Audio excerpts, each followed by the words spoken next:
that issue, dear, cheating and betrayal, because to be honest with you, I had no idea that our audience would be so fascinated by this particular issue. Because you it see, happens look at well. this. You see the emails here? Look at that. I mean, I don't know how many I've got. I've got way too many, and it's all on the same subject, because I think that people just can't get enough.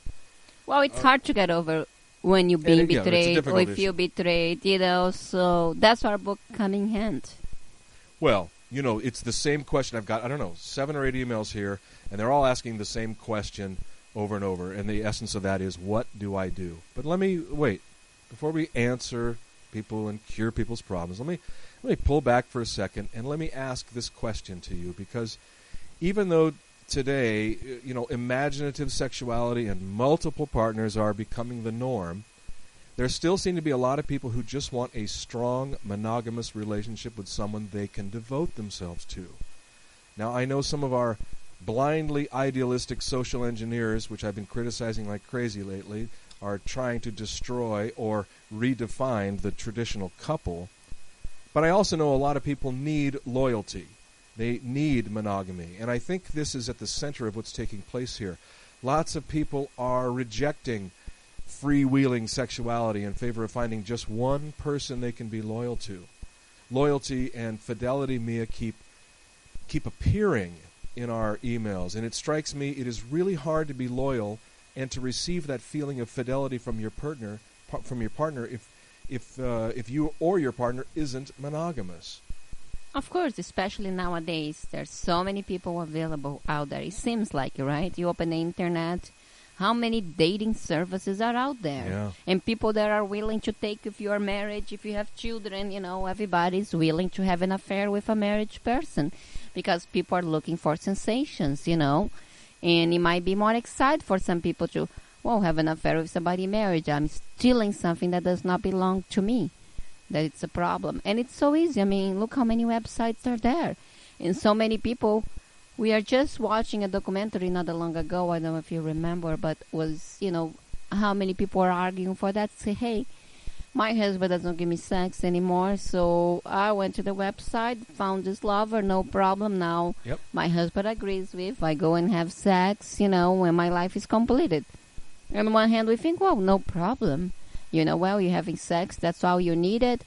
But we know the beginning is only sex, but then it turns into something a little more complicated because we are humans. Right. Can you just go out with somebody for sex only?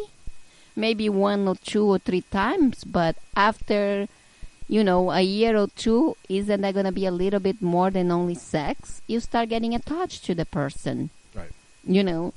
So even though there's excuses and reasons, and even your husband might agree, go ahead, go have an affair if it's necessary. But we know it's a little bit more than that, because the moment you start having relationships with somebody, you get a different type of involvement. Well, and like I say, I've got these emails here where it's essentially the same issue. People saying, I'll read a few of these in a moment, but they're all saying the same thing. What do I do now? My sense of loyalty, my sense of trust has been broken. So really, people are whether they know it or not, they're telling us that for some people, they need that sense of trust and loyalty, and they can't get it in a non-monogamous relationship. So all of these wild sexuality, freewheeling, having fun type of stuff are not creating the trust. The trust, the healthy relationships that people actually require. Because look, the very word cheating means that some agreement between two people has been broken or violated, right? The cheater broke the agreement and pursued their own selfish agenda, and the partner is feeling the blow, and that blow is that their sense of trust has been shattered. By the way, before we go any further, and we've talked about this before, but do you think that trust, when it has been broken because of cheating, can be repaired in a relationship? It all depends, I think even though it might be hard, in some cases I believe it's possible.